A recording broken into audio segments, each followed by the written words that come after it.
La axila o hueco axilar es una formación anatómica vinculada desde el punto de vista anatómico y funcional con el miembro superior. Funcional porque a través de ella pasa la arteria axilar, los troncos nerviosos secundarios del plexo braquial, que son los encargados de inervar a todos los músculos, las arterias y la piel, las articulaciones del miembro superior. Se le ha comparado al hueco axilar con una pirámide cuadrangular. Por tanto, vamos a describir un vértice del hueco axilar, una base y 4 paredes. El hueco de la axila es un área anatómica crucial, dado que conecta la base del cuello con el miembro superior. A través de este hueco axilar transitan desde el cuello hacia el miembro superior arterias y nervios, y del miembro superior hacia el cuello y al final hacia el corazón, las venas que proceden del miembro superior y los vasos linfáticos.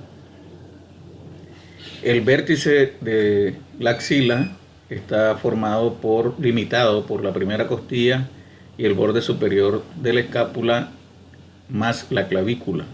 Esos 3 elementos óseos son los que sirven de límite al vértice del hueco axilar. Primera costilla, borde superior de la escápula y clavícula. La base de esta pirámide cuadrangular, llamada hueco axilar, está formado por la aponeurosis axilar, que se extiende desde el borde inferior del músculo pectoral mayor al borde inferior del músculo dorsal ancho. Las paredes, hemos dicho que son 4 paredes. Tenemos una pared anterior donde encontramos que participan formando esta pared al músculo pectoral mayor y el músculo pectoral menor. En la pared posterior participan el músculo subescapular, el músculo redondo mayor y el dorsal ancho. Principalmente el músculo subescapular es el que forma la mayor área de la pared posterior del hueco de la axila. La pared medial está formada por las primeras costillas y las primeras digitaciones del músculo serrato anterior. Y la pared lateral está formada por el cuello quirúrgico del húmero. Cuando se habla del contenido del hueco de la axila, son los elementos anatómicos que ocupan el hueco axilar, como son la arteria axilar y sus ramas, la vena axilar y sus venas tributarias, los troncos nerviosos del plexo braquial y los ganglios axilares. Todas estas estructuras están rodeadas por tejido graso. En la axila tenemos abundante tejido graso rodeando estas estructuras. Aquí tenemos la proyección del hueco axilar estrictamente sobre las estructuras del esqueleto que están relacionados con las paredes. Cuando uno analiza el hueco axilar, en la que se toma en cuenta nada más las piezas del esqueleto, observamos el vértice limitado por la clavícula, el borde superior de la escápula y la primera costilla, como lo hemos dicho. Vemos la pared medial representada por las primeras costillas. Estamos viendo las primeras 5 costillas, son las que forman la pared medial del hueco axilar. Sobre estas costillas se originan las primeras digitaciones del músculo serrato anterior. Y vemos la pared lateral del hueco axilar relacionado con el cuello quirúrgico del húmero.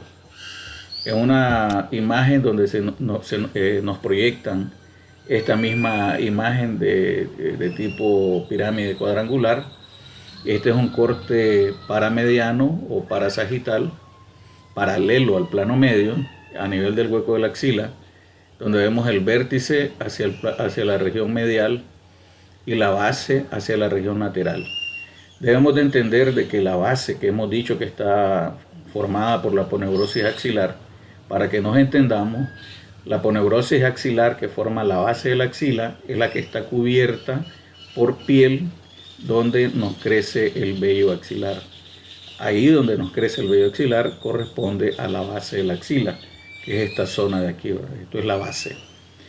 Aquí podemos observar que efectivamente en la pared anterior del hueco de la axila participa el músculo pectoral mayor y el músculo pectoral menor. En la pared posterior tenemos al músculo subescapular, que es al músculo redondo mayor y al músculo dorsal ancho. La imagen nos certifica que ciertamente participan estos tres músculos, músculo redondo mayor, músculo dorsal ancho, pero el que mayormente forma la pared posterior es el músculo subescapular. Como vemos, hay abundante tejido graso en la axila, rodeando, esta es la misma imagen, sin la representación de la pirámide cuadrangular, que es la forma que tiene la axila, donde podemos ver a la vena axilar en azul, la arteria axilar en rojo, vemos una tributaria aquí de la vena axilar, vemos aquí ramas de la arteria axilar, y aquí vemos rodeando a la arteria axilar, al recorrido de la arteria axilar, a los troncos secundarios del plexo braquial. Este es el tronco secundario lateral, este es el tronco secundario medial y este es el tronco secundario posterior. Vemos aquí grupos ganglionares, este es el grupo axilar de ganglios linfáticos centrales y este es el grupo axilar de ganglios linfáticos anteriores, los ganglios linfáticos anteriores y los ganglios linfáticos centrales. Hacia estos ganglios linfáticos que están dentro del hueco axilar drena la linfa los dos cuadrantes laterales de la mama y son ganglios linfáticos que tienen importancia cuando se presentan tumores malignos en los dos cuadrantes laterales de la mama. Hacia estos ganglios migran las células, lo que le llamamos metástasis de un proceso tumoral maligno. Entonces tenemos que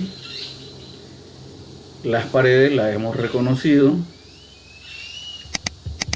Podemos repetir nuevamente las paredes de la axila, la pared medial formada por las costillas y las primeras digitaciones del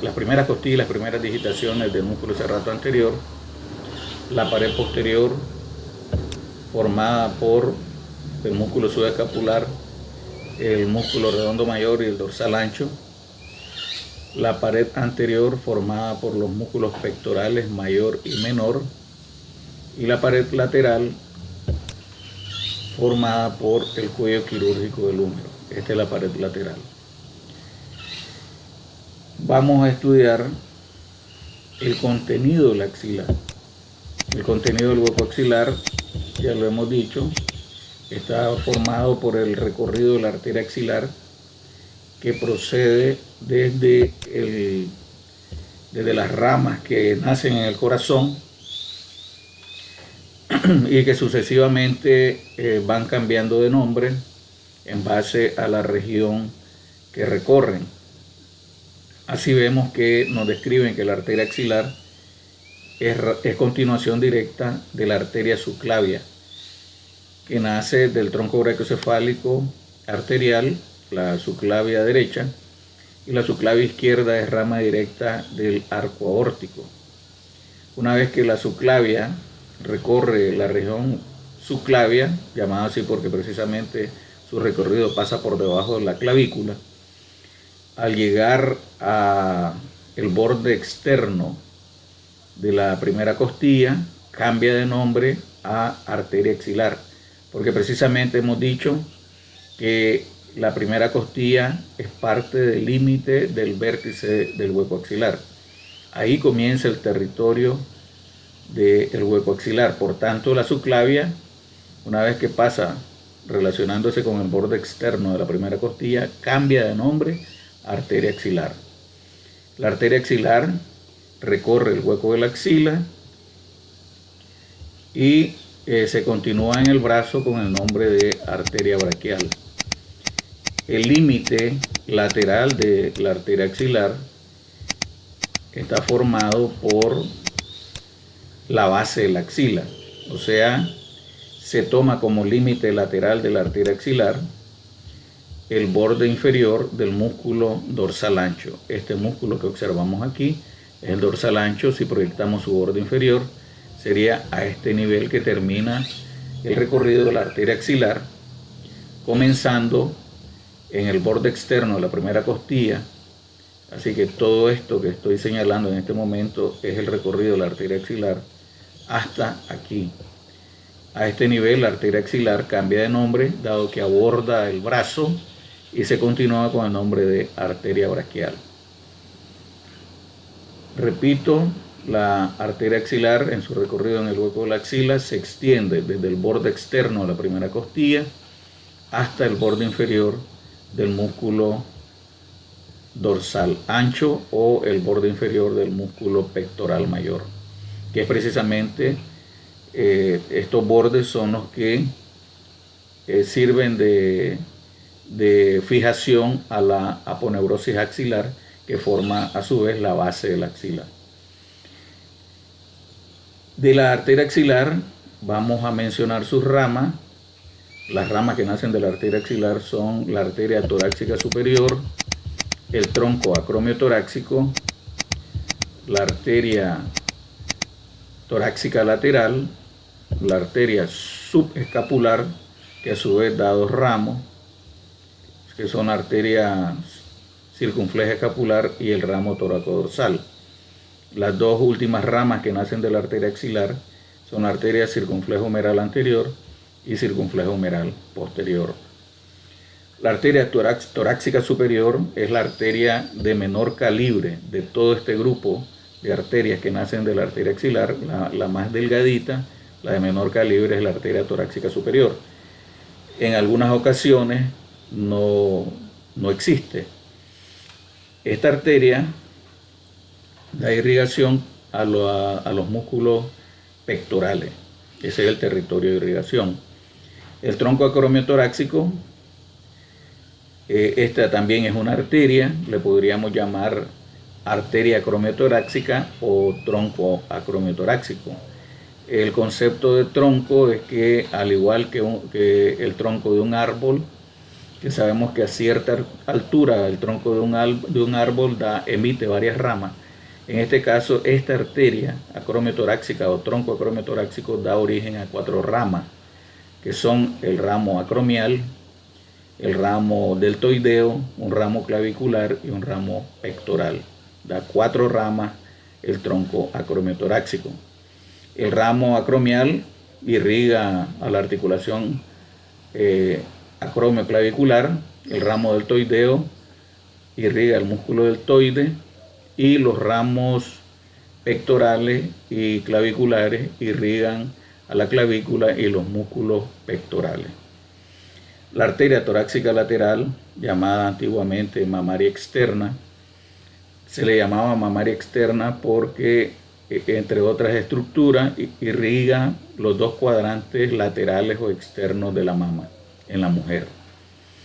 La arteria torácica lateral, en su recorrido, luego que nace la arteria axilar, se dirige a la pared lateral del tórax, discurre sobre las digitaciones del músculo serrato anterior, irriga el músculo serrato anterior, irriga al músculo pectoral mayor y da irrigación a los 2 cuadrantes laterales de la mama. La arteria subescapular es la arteria de mayor calibre que nace de la arteria axilar. En contraposición con esto, ya hemos dicho que la arteria torácica superior es la arteria más de menor calibre, la más delgada, y ahora estamos hablando de la arteria más gruesa que nace de la arteria axilar, que es la arteria subescapular. La arteria subescapular, luego de un corto recorrido de 2 a 3 centímetros, luego que nace de la arteria axilar, da origen a sus 2 ramos, que son el ramo circunflejo escapular y el ramo toracodorsal. El ramo circunflejo escapular, como su nombre lo dice, se dirige a la cara posterior de la escápula y en la fosa infraespinosa se anastomosa con la arteria supraescapular. La arteria supraescapular es rama de un tronco de la arteria subclavia llamado tronco tirocervical. De esta manera, en la cara posterior de la escápula se establece una anastomosis entre un ramo de la arteria subclavia, que es la arteria supraescapular, que nace del tronco tirocervical de la arteria subclavia, con un ramo un ramo, valga la redundancia, de la arteria axilar, que es el ramo circunflejo escapular, que nace de la subescapular, y estos dos vasos se unen en la fosa infraespinosa, estableciéndose esta anastomosis entre la subclavia y la arteria axilar. En las descripciones de los vasos sanguíneos, cuando dos vasos sanguíneos, dos arterias se unen, se utiliza el término anastomosis. Cuando vimos el esqueleto, que la unión de dos huesos se llama articulación. Aquí estamos aprendiendo un concepto nuevo, que es el término anastomosis, que significa unión entre dos vasos sanguíneos. En este caso, estamos describiendo la unión entre dos arterias. Luego tenemos las arterias, el ramo toracodorsal, de rama de la arteria subescapular, como su nombre lo dice, se dirige a dar irrigación a las paredes del tórax y al músculo dorsal ancho, de donde deriva el término toracodorsal. Irriga el tórax y da irrigación al músculo dorsal ancho.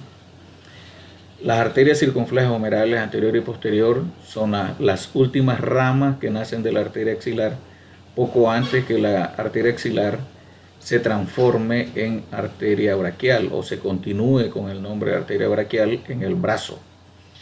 La arteria circunfleja humeral anterior discurre por delante del cuello quirúrgico del húmero, y la arteria circunfleja humeral posterior discurre por detrás del cuello quirúrgico del húmero. Debemos de entender que es la relación con el cuello quirúrgico del húmero que le da el nombre a estas arterias. Humeral porque recorren el húmero, el cuello quirúrgico.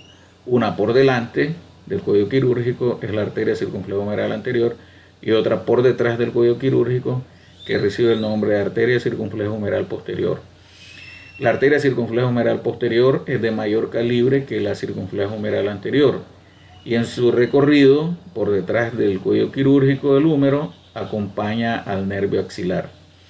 Estas dos arterias, luego que rodean al cuello quirúrgico del húmero, se anastomosan entre sí, se unen, dan irrigación al músculo tríceps braquial, irrigan a la articulación del hombro y al músculo deltoides. Una vez descrita la arteria axilar y sus ramas, tenemos que describir a la vena axilar. La vena axilar es continuación de las dos venas braquiales que proceden del brazo. Una vez que la vena axilar recorre la axila, se continúa con el nombre de vena subclavia.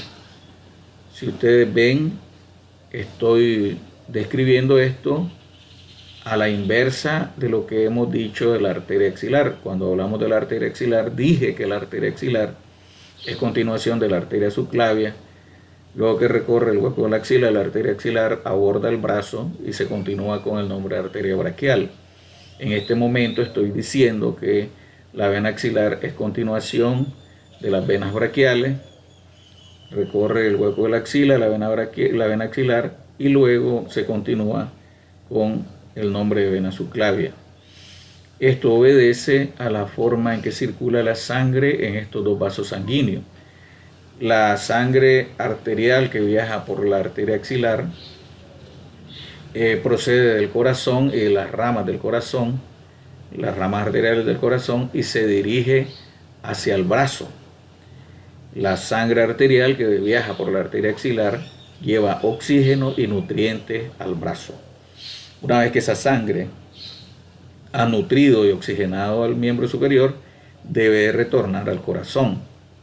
Y lo hace a través de la formación de las venas del miembro superior, en última instancia las venas braquiales, que son las que se continúan directamente con el nombre de vena axilar al recorrer la axila.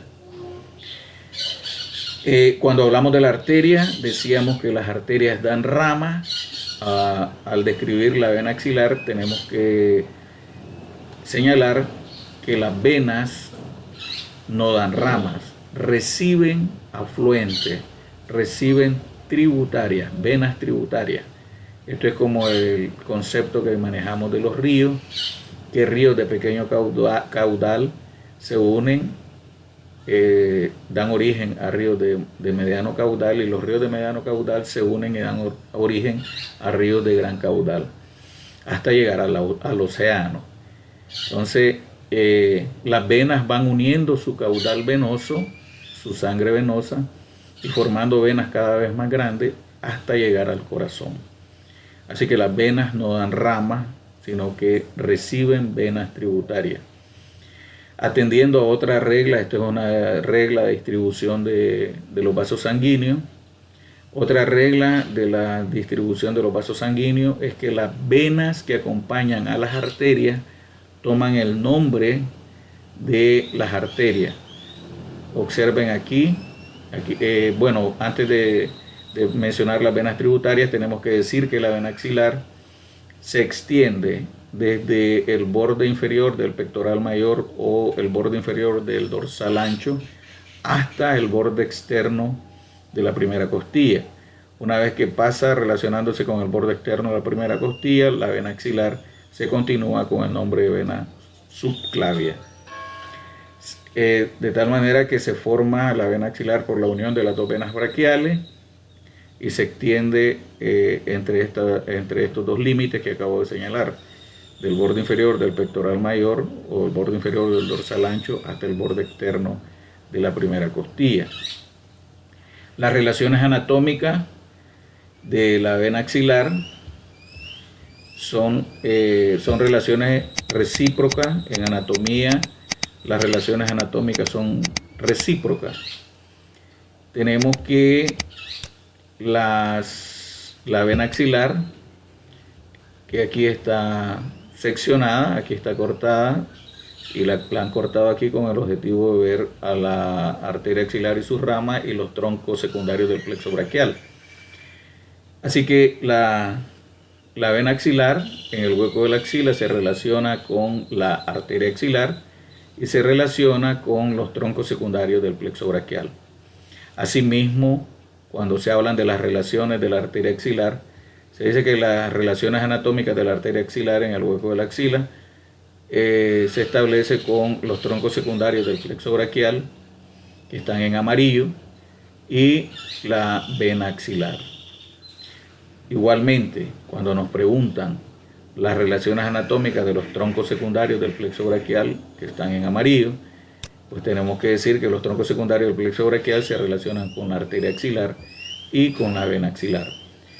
Por eso quedemos claros que arteria axilar, vena axilar y los troncos secundarios del plexo braquial, que es el contenido del hueco axilar en general, tienen relaciones recíprocas. Aprovecho para señalar las arterias que hemos mencionado, ramas de la arteria axilar. Aquí tenemos a la arteria torácica superior. Que tenemos aquí es el tronco acromiotorácico. Podemos ver el ramo pectoral y el ramo clavicular. Aquí tenemos el ramo deltoideo. Aquí se observa a la arteria torácica lateral. Hemos dicho que en su recorrido se relaciona con las primeras digitaciones en la pared lateral de la axila, las primeras digitaciones del músculo serrato anterior, que es este músculo. Y aquí observamos a la arteria subescapular. Vean ustedes que luego de 2 o 3 centímetros, la arteria subescapular da un ramo circunflejo escapular que se dirige hacia atrás, hacia la escápula. Ya hemos descrito que se anastomosa este ramo con el ramo supraescapular, que es este, que nace de la arteria axilar. Este es el ramo supraescapular que se dirige también a la región posterior de la escápula. Y este es el otro ramo de la arteria subescapular, que es el ramo toracodorsal, que da irrigación a las paredes laterales del tórax y termina dando irrigación a este músculo, que es el músculo dorsal ancho. Podemos ver aquí a la arteria circunfleja humeral posterior y más lateralmente a la arteria circunfleja humeral anterior, que se dirigen a rodear el cuello quirúrgico del húmero. En esta imagen podemos ver la anastomosis que se produce entre el ramo, la arteria supraescapular, que atraviesa la escotadura escapular de la escápula y luego atraviesa la escotadura espinoglenoidea y aborda la fosa infraespinosa. Y aquí vemos el ramo circunflejo escapular, rama de la subescapular, y vemos cómo se unen a nivel de la fosa infraespinosa. Es aquí la anastomosis entre la arteria circunfleja escapular, rama de la subescapular, y la arteria supraescapular, estableciéndose la unión entre un vaso, decíamos, que nace de la arteria subclavia y un vaso que nace de la arteria axilar.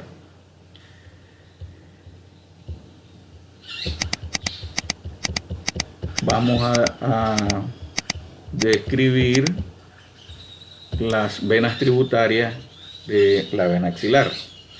Aquí tenemos vena torácica superior, tronco venoso acromiatorácico, vena torácica lateral o vena mamaria externa, vena subescapular, que a su vez recibe a las venas circunfleja escapular y la vena toracodorsal. Y tenemos también a las venas circunfleja humeral anterior y circunfleja humeral posterior. Si ustedes observan, los nombres de estas venas son exactamente los mismos que las ramas de los nombres de las ramas que nacen de la arteria axilar. Y aquí tenemos la referencia. Las venas tributarias de la vena axilar son venas acompañantes de las ramas arteriales que nacen de la arteria axilar, más la vena cefálica. La vena cefálica también es tributaria o se une a la vena axilar. Podemos comparar los nombres de las arterias que nacen de la arteria axilar y son exactamente lo mismo, ¿eh? Arteria torácica superior, tronco acromiatorácico, arteria torácica lateral, arteria subescapular con sus dos ramos, arteria circunflejo humeral anterior y circunflejo humeral posterior. Acompañando a estas arterias existen estas venas que por tanto toman el mismo nombre de las arterias a las cuales acompañan, que nacen de la arteria axilar. Por último, vamos a describir el plexo braquial. El plexo braquial, aquí tenemos la vena axilar como continuación de las venas braquiales.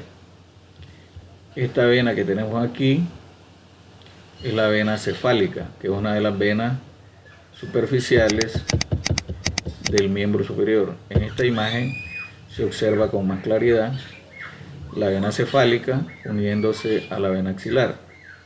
Aquí tenemos la vena torácica lateral que acompaña a la arteria torácica lateral. En la imagen donde vimos la arteria pueden compararla y verán, los invito a que observen esto en su atlas.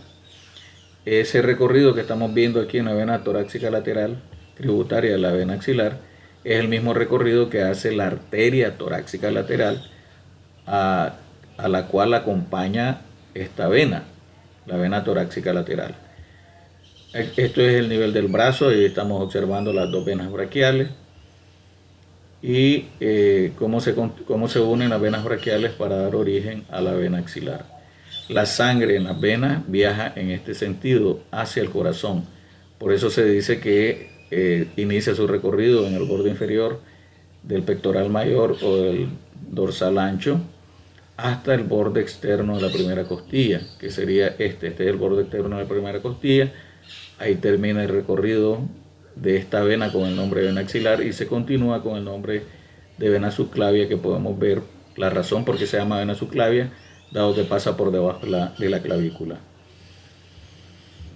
El plexo braquial es el encargado de inervar todas las estructuras del miembro superior. También participa en la inervación de músculos que están relacionados con el dorso y con la región pectoral, como son los músculos superficiales del dorso, los músculos pectoral mayor y menor, el músculo subclavio, los músculos romboides, el elevador de la escápula, etc. Estos ramos que nacen del plexo, que ya hemos visto cuando describimos los músculos superficiales del dorso y los músculos de la región pectoral, los músculos del manguito articular del hombro, estos músculos reciben inervación por el plexo a través de lo que se conocen como ramos cortos del plexo braquial. Los ramos cortos del plexo braquial, por ejemplo, son el nervio para el músculo pectoral mayor, el nervio para el músculo pectoral menor, el nervio del subclavio, el nervio de los romboides, el nervio supraescapular, entre otros, que son los encargados de inervar a los músculos que hacen alusión a sus nombres. Esos son ramos cortos del plexo braquial que hemos estudiado, dando inervación a los músculos superficiales del dorso, músculos pectorales y músculos del manguito articular. Hoy vamos a aprender cómo se forma ese plexo. Vamos a señalar que se forma a partir de las ramas anteriores de los nervios espinales cervicales y torácico superior, que nacen de los segmentos de la médula C5, C6, C7, C8 y T1. Ramos anteriores de estos segmentos, de estos nervios espinales, que nacen de estos segmentos medulares de C5 a T1, C5, C6, C7, C8 y T1. A partir de estas ramas anteriores, por la unión de estos ramos anteriores, de estos nervios espinales que nacen de estos segmentos de la médula, se forman los troncos primarios del plexo braquial. Luego, a partir de las ramas de los troncos primarios, surgen los troncos secundarios y al final veremos las ramas terminales de los troncos secundarios. Para explicar el plexo, vamos a ver dos imágenes de la formación del plexo. Aquí tenemos C5, C6, C7, C8 y T1, con el entendido que la C significa cervical. Entonces el quinto nervio cervical, sexto nervio cervical, séptimo nervio cervical, octavo nervio cervical, y T1 significa primer nervio torácico. Entonces, vemos, la imagen es clara, que se une la rama anterior de C5, o quinto nervio cervical, con la rama anterior de C6, o sexto nervio cervical, y forman el tronco primario superior. Así se forma el tronco primario superior, por la unión de la rama anterior de C5 y C6. C7, la rama anterior del séptimo nervio cervical, sin la participación de ningún otro nervio, forma el tronco primario medio. Y observamos que la unión de la rama anterior de C8 y T1 forman el tronco primario inferior. Vemos entonces cómo se forman los tres troncos primarios. Y estamos observando aquí ramos cortos de los nervios, de los troncos. Aquí tenemos el nervio supraescapular, es un ramo corto del plexo braquial. El nervio del subclavio, para el músculo subclavio. Estos son ramos cortos en el entendido que se distribuyen en el hombro, la región pectoral, que no viajan a la porción libre del miembro superior. Ese es el concepto de ramo corto. Los ramos largos o ramos terminales son los que viajan a la porción libre del miembro superior, al brazo, al antebrazo y la mano que vamos a describir a continuación. Observemos aquí que cada tronco primario da una rama posterior y una rama anterior. Esta es la rama anterior del tronco primario superior y esta es la rama anterior del tronco primario superior, ramo posterior. Del tronco primario medio se forma también una rama anterior del tronco primario medio y una rama posterior del tronco primario medio. Y del tronco primario inferior da una rama anterior y una rama posterior. De estas ramas anterior y posterior de cada uno de los troncos primarios se forman los troncos secundarios. Observamos que por la unión de la rama anterior del tronco primario superior con la rama anterior del tronco primario medio se forma el tronco secundario lateral.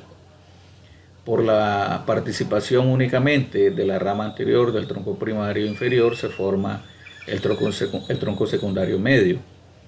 Y por la unión de las ramas posteriores de los tres troncos primarios, rama posterior del tronco primario superior, rama posterior del tronco primario medio, rama posterior del tronco primario inferior, se forma el tronco secundario posterior. Entonces tenemos la formación de tres troncos secundarios: tronco secundario lateral, tronco secundario posterior y tronco secundario medial. Los nombres de estos tres troncos secundarios, posterior, lateral y medial, obedecen a la relación que tienen con el recorrido de la arteria axilar. Vemos que medialmente a la arteria tenemos este tronco secundario, por tanto este es el tronco secundario lateral. Por fuera de la arteria, lateralmente a la arteria, tenemos este tronco y recibe el nombre de tronco secundario lateral. Tendríamos que anular la arteria para poder ver de que detrás del recorrido de la arteria se encuentra el tronco secundario posterior. Esto nos los muestra esta imagen. Esta es la arteria.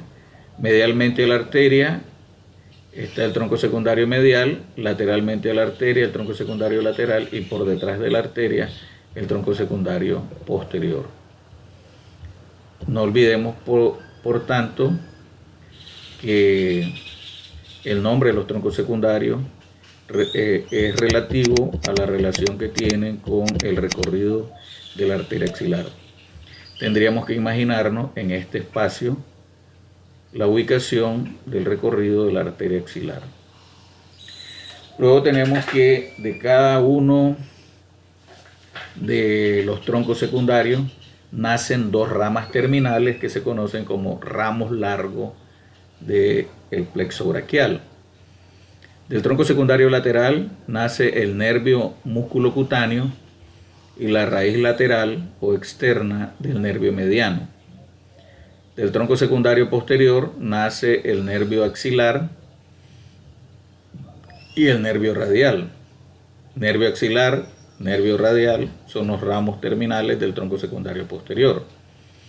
Y del tronco secundario medial nace el nervio cubital y la raíz medial o interna para el nervio mediano. Raíz interna o medial para el nervio mediano y el nervio cubital son las ramas terminales del tronco secundario medial.